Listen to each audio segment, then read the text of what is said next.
नमस्कार साथियों, कुछ बात करें यूट्यूब चैनल पर एक बार फिर आपका बहुत बहुत स्वागत है। मैं हूं हीरेंद्र कुमार अग्निहोत्री। दोस्तों, 22 अप्रैल को जिस तरीके से पहलगाम में 26 हिंदुओं की धर्म के आधार पर पहचान करके उनकी हत्याएं की गईं, उसको लेकर के ये कहना है कि भारत सरकार, हमारे प्रधानमंत्री महोदय बार बार ये कह रहे हैं कि ये इस नरसंहार को अंजाम देने वालों की और इस अंजाम को साजिश देने वालों को इस तरीके की सज़ा मिलेगी कि वो सज़ा उनकी कल्पना से भी बड़ी होगी।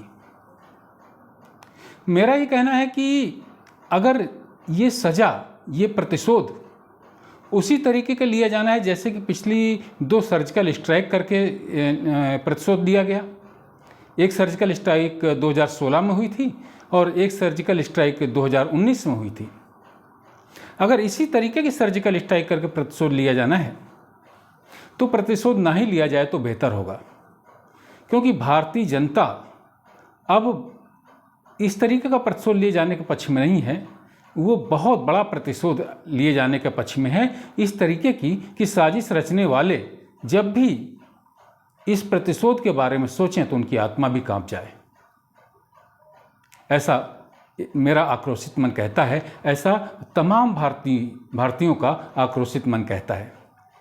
लेकिन फिर एक बात भी मस्तिष्क में आती है साथियों, कि भारत इस समय विश्व की 5वीं अर्थव्यवस्था बन चुका है और विशेषज्ञ लोग जैसा कि कहते हैं कि बहुत शीघ्र ही भारत विश्व की 3री अर्थव्यवस्था बन जाएगा।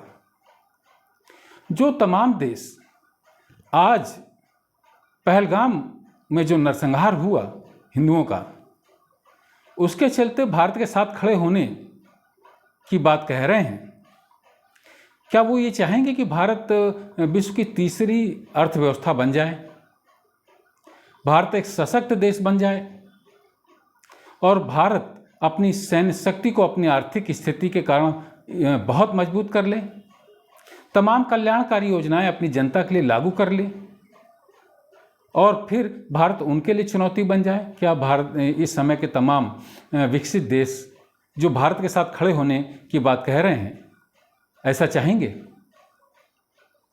वे ऐसा बिल्कुल नहीं चाहेंगे, क्योंकि अमेरिका क्या ये बात भूल गया होगा कि रूस और यूक्रेन के युद्ध के चलते उसने बहुत से ऐसे प्रयास किए कि भारत रूस के साथ अपने संबंधों को समाप्त कर ले या कम से कम सीमित तो अवश्य कर ले।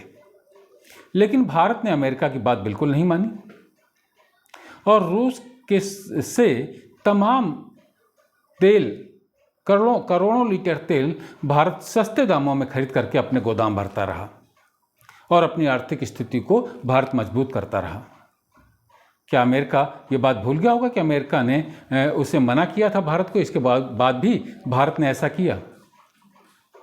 क्या चीन ये भूल गया होगा कि 2 बार सैन्य मुठभेड़ में भारत ने चीन की सेनाओं के दांत खट्टे कर दिए और चीन के सम्मान को आघात पहुंचाया?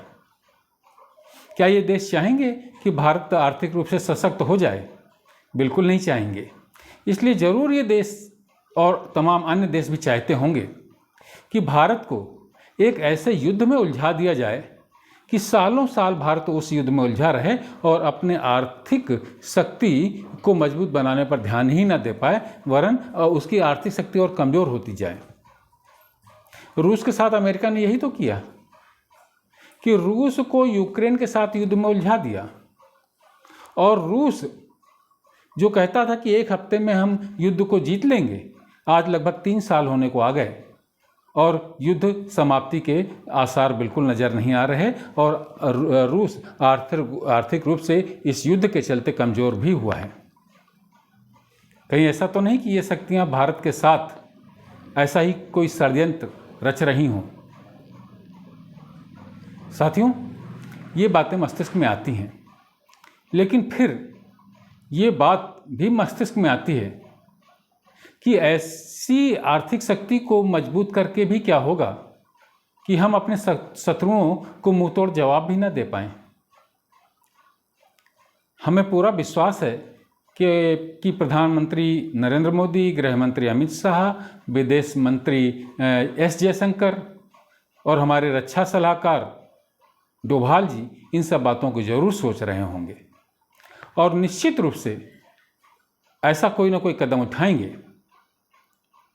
कि भारत के सम्मान को जो आघात पहुंचाया है इन आतंकवादियों ने, हिंदुओं के सम्मान को जो आघात पहुंचाया है, उसका प्रतिशोध अवश्य लेंगे और लेना भी चाहिए।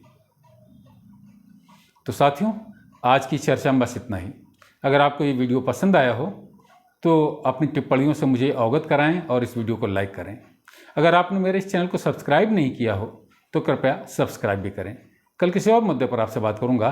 तब तक के लिए जय हिंद, वंदे मातरम।